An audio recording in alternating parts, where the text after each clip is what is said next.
The final draft on settling the dispute over deaths caused by toxic humidifier disinfections could be annulled.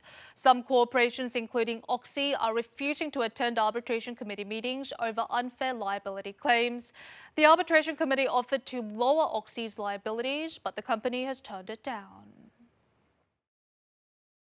Oxy rejected the final settlement draft on March 31st. This is a firm stance obtained by KBS. One of the reasons behind the rejection is unfair liability for damages among the involved companies. Oxy must pay 54% of the amount under the special law, but it claims it's unfair.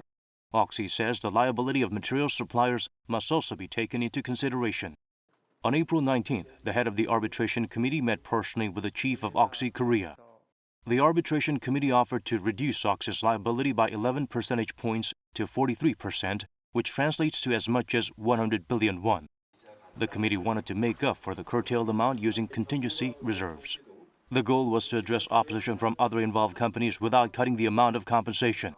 However, Oxy turned down that offer as well, and a week later announced its refusal to attend arbitration committee meetings. The company continues to take issue with what it perceives as excessive liability claims.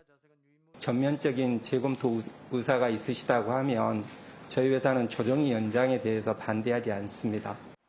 An arbitration committee official says Oxy presented its own preconditions as if it had no plans to pay compensation to the victims in the first place.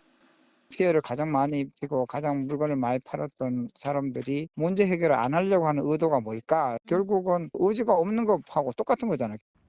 When KBS asked why it rejected the offer to reduce liability, Oxy said its demand that the suppliers of raw materials also be held liable for the scandal was turned down, and that it has no plans to change its demands or make any concessions.